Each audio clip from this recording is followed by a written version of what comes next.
Wiktoria Luck, who's going to be sharing her research about the problems faced by autistic women at work and solutions to them, results from Poland. So if I unmute myself, and then have you got a PowerPoint to share? Yes, I do. Just let me. Can you see the PowerPoint? Yes, there we go. Great. There we go. Please. And then hopefully everybody can see that. Yeah. So let Brilliant. me just set up my notes. Okay. So hello everyone. My name. Oops.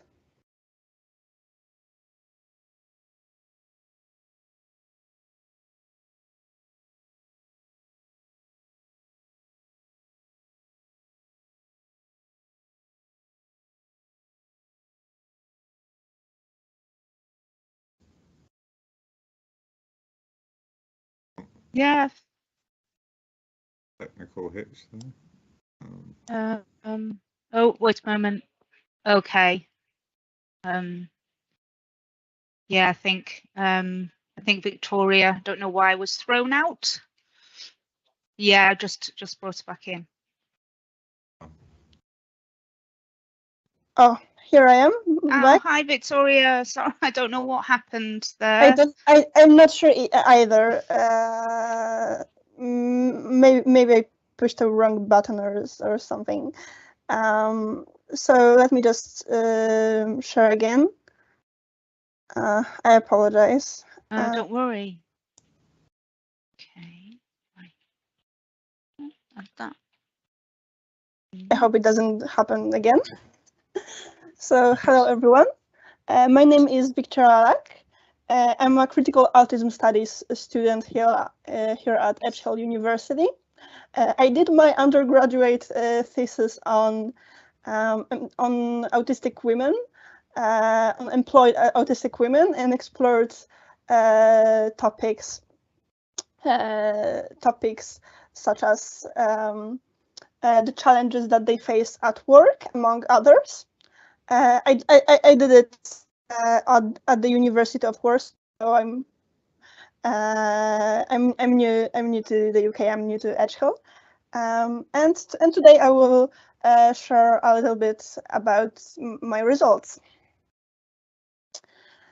So we'll start off with establishing what we already know about autistic people and employment. Then I'll talk briefly about the research, the questions, and the methodology. And then we'll move on to the central part of the presentation. We'll talk through the possible challenges that autistic women may face at work and the possible solutions to these challenges. And lastly, I'll attempt to draw some conclusions and recommendations. So we know that we as autistic people struggle a lot on the job market, and actually only a minority of us holds a job, and we are more prone to being underemployed, which means that our skills are actually underutilized, and we're in a position not suitable to our education and skill level. And a similar term for that is overeducation, which also means that we're just our competencies are way higher than what is needed for the job.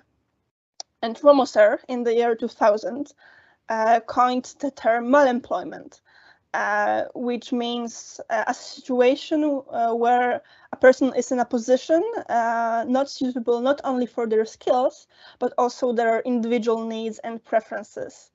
So, for example, he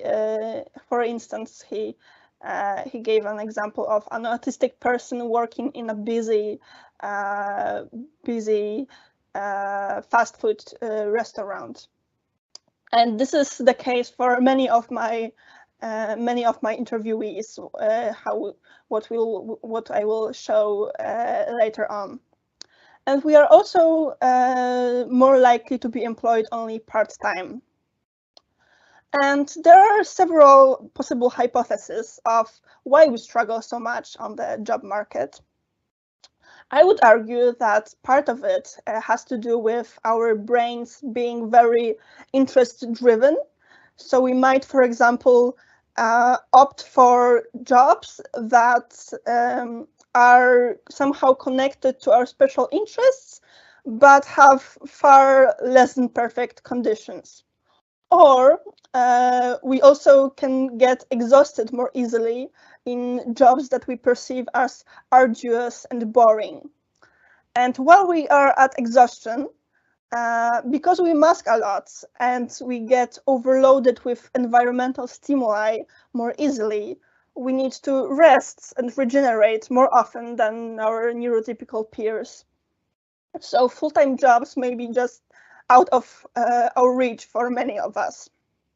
And lastly, we struggle because we're misunderstood by employers and looked upon through the deficit lenses. On a positive note, though, studies show that autistic workers are just as productive as their neurotypical peers. Not to say that our value lays solely in productivity, but as we live in a neoliberal society, it is what it is. We also excel at integrity and attention to detail.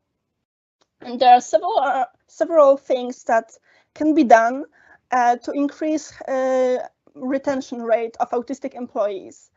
And this list includes flexible hours, work that is meaningful, work culture that truly embraces neurodiversity and not only treats us autistic people in a tokenistic way, and having at least one colleague who understands autism and can serve as a mediator in cases of issues or misunderstandings. So moving to my research,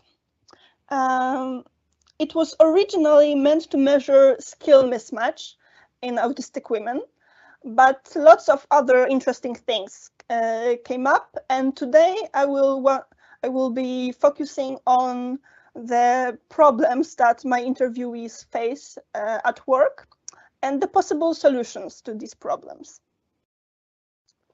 So I conducted 10 semi-structured in-depth interviews. All my interviewees were Polish and white, because Polish is an ethnically homogeneous country. So bear in mind that women of color might experience these challenges I will talk about a little bit differently. My interviewees were between 23 and 40 years old.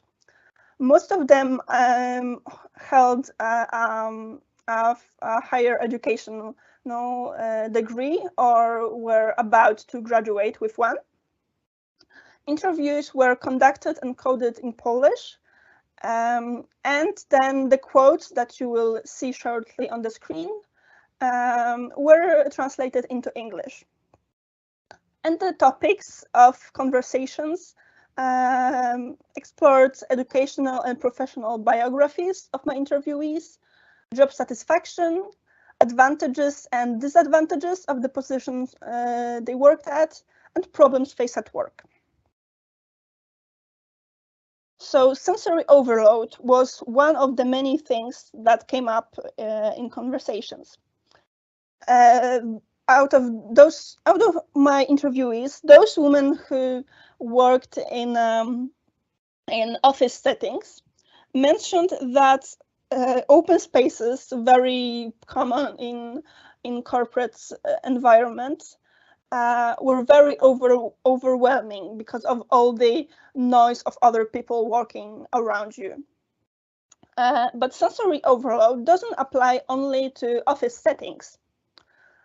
One of my interviewees had to actually resign from working at a preschool because all the chaos and noise was exhausting her so much that she was worried that she wouldn't be able to tend to her own children after a shift. And now this woman works as a virtual assistant. When it comes to communicating with clients, those who worked in the service industry relied a lot on memorized scripts to know what to say. One of the women claimed that scripts made her a good worker, a cashier to be exact, but she didn't have any scripts for talking with her colleagues. So the communication with them was worse and she was more stressed. Another woman admitted that she couldn't engage in small talk with the patrons at her restaurant, and it caused her great distress also. I'll give you a second to look at the quotes.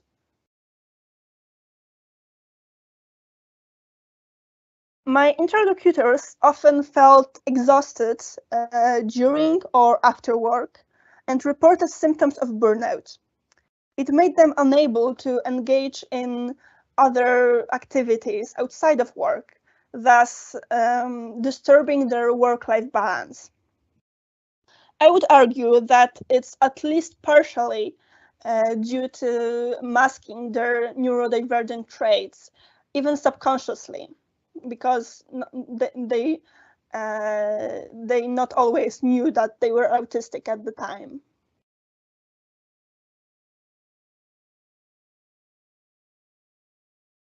Separation of work and social relationships with the colleagues also came up on multiple occasions. Neurotypical work culture involves a lot of team building and hanging out outside of work hours.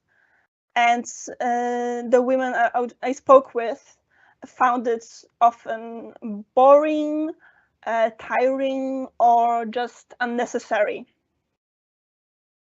One of them mentioned trying to engage in these activities in spite of herself, which ended in huge discomfort, basically. So also so we also can say that it was some kind of masking and like powering through things that made her distressed.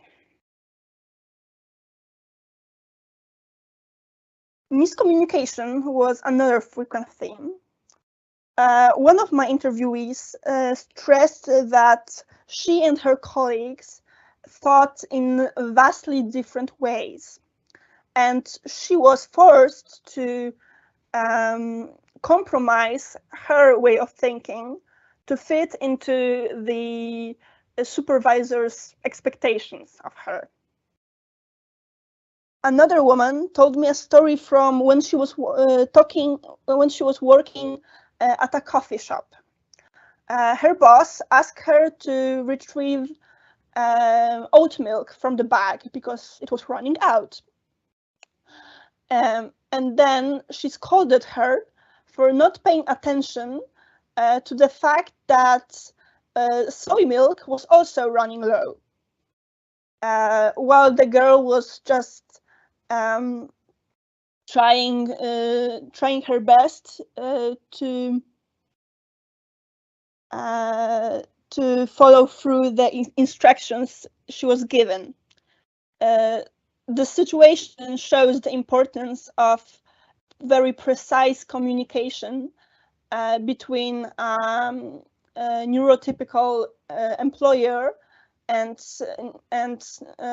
autistic employee.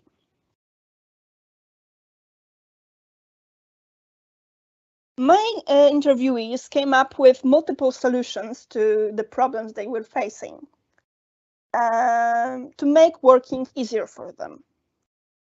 Flexible working conditions, including the possibility to work remotely and task-oriented time instead of working just from 9 to 5, were one of the most influential. And it can be achieved by either self-employment, as it was in the case of one of the women I spoke with, or by negotiating with supervisors. One woman has found that weekly one-on-one meetings with her boss help her offload any baggage that she might have accumulated during the week and discuss any problems that come up regularly. Another woman requested an endowment for a pair of noise-canceling headphones to be able to work in an open space. And here you can see a quote from one of the actually the only woman who spoke about being really seen in a positive way, and who really had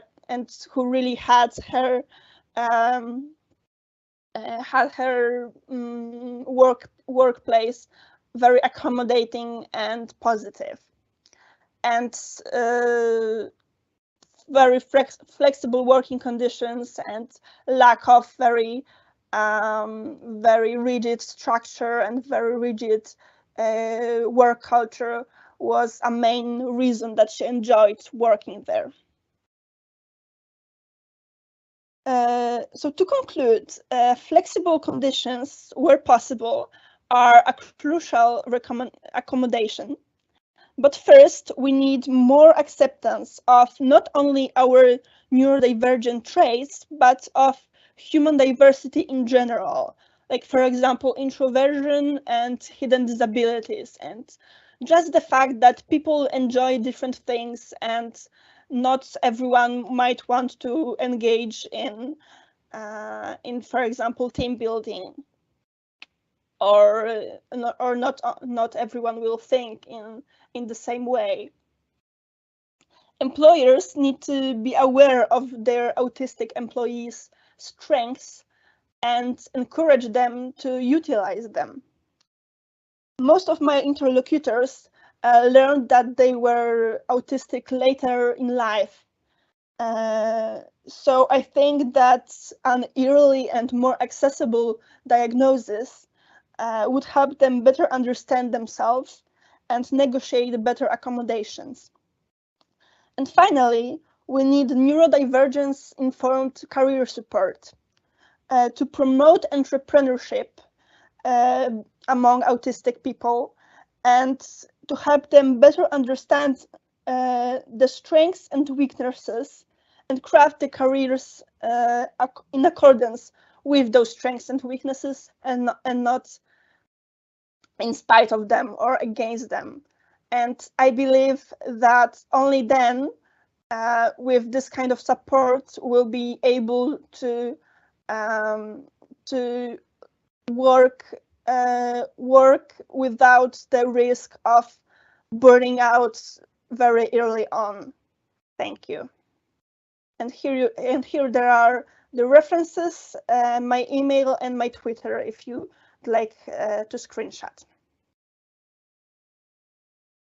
Thank you, Victoria. If you just leave that on for a few seconds so that people can take a screenshot if they want to.